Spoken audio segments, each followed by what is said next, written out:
আসসালামু আলাইকুম, কেমন আছেন আপনারা সবাই? আশা করছি সবাই ভালো আছেন। আলহামদুলিল্লাহ আমিও অনেক ভালো আছি। তো চলে আসছে নতুন একটা ভিডিও নিয়ে। আজকে রান্না করা হবে সবজি আর তরকারিও কিন্তু সাথে রান্না করা হবে। তো এখানে ছিল গাজর, কপি, আলু, তারপরে সিম, এগুলো দিয়েই আজকে সবজি রান্না করা হবে। আমার কিন্তু সবজি তরকারিটা অনেক বেশি পছন্দ লাগে। আর শীত মানেই কিন্তু নানান ধরনের তরকারি, কারণ শীতে অনেক তরকারি হয়, যার কারণে আমার শীতে মনে হয় যে অনেক রকমের তরকারি রান্না এক জায়গায় করেই যদি তরকারি রান্না করা যায় তাহলে তো অনেক মজা লাগে।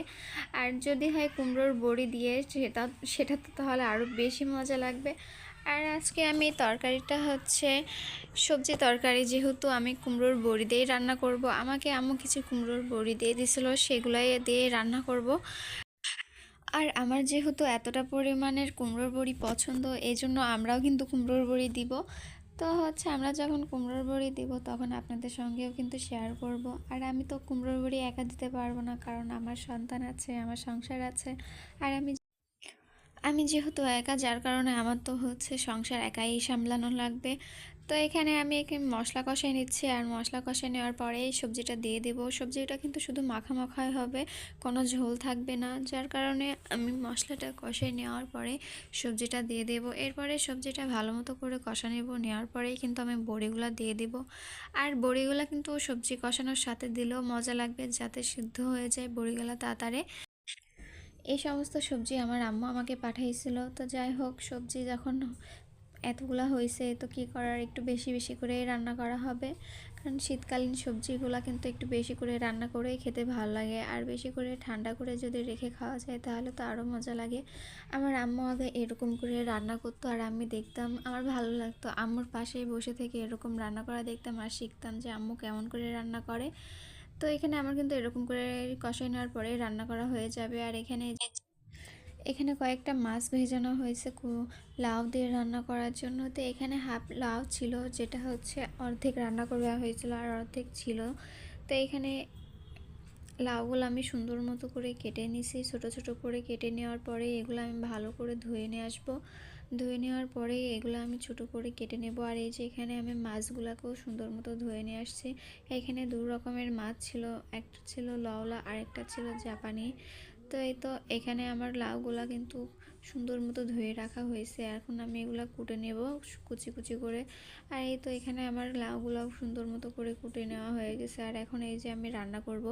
তো আমি মাছে প্রথমে হলুদ লবণ দেব, প্রথমে একটু হলুদ দেব, তারপরেই লবণ দেব। তো এখানে কিছু হলুদের গুঁড়া আর লবণ, এই দুটো দিয়ে মাছটাকে ভালো মতো মাখিয়ে নেব। আমার কাছে মনে হয় যে সব সময় যদি একটু বেশি করে রান্না করি তাহলে আমার নিজেরই ভালো লাগে, কারণ একটু তরকারি বেশি থাকলে পরের সময়ও কিন্তু একটু খাওয়া যায়। আর আমার কাছে তো একটু ঠান্ডা তরকারি হলে আরও বেশি মজা লাগে। আর এই তো এখানে আমি কড়াই দিয়ে দিছি মাছ ভাজি করার জন্য। আর এই তো তেল দেওয়ার পরে এখানে মাছগুলো সুন্দর মতো করে ভেজে নেব। আর এই যে এখানে আমি কিন্তু মশলা ভালো মতো করে কষে নেওয়ার পরে লাউগুলা দিয়ে দিছি, মশলার ভিতরে দেওয়ার পরে সুন্দর মতো করে কষাই নিব। আর আমি কিন্তু বরাবর লাউর তরকারির ভিতরে কাঁচামরিচ দিই, কারণ লাউর তরকারি কিন্তু ঠান্ডা থাকে, ঠান্ডা হয় আর কি।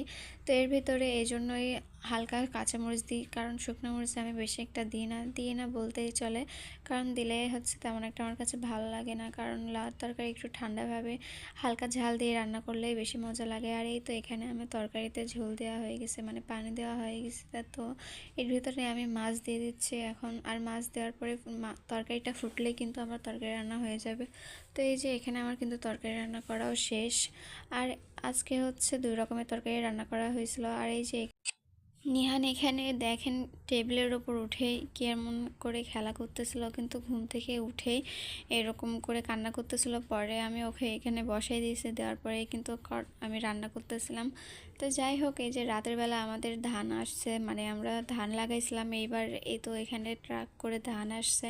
মাশাআল্লাহ ধান এবার অনেক ভালো হয়েছে। তো এই যে ধানগুলো রান্নাঘরে রাখা হচ্ছে, কারণ সেরকম এখনও জায়গা ঠিক করা হয় না ধান রাখার। তো এখানে রান্নাঘরে এই ধানগুলো রাখা হয়েছিল। তো আজকের ভিডিওটা এই পর্যন্তই। সবাই ভালো থাকবেন, সুস্থ থাকবেন, আল্লাহ হাফেজ।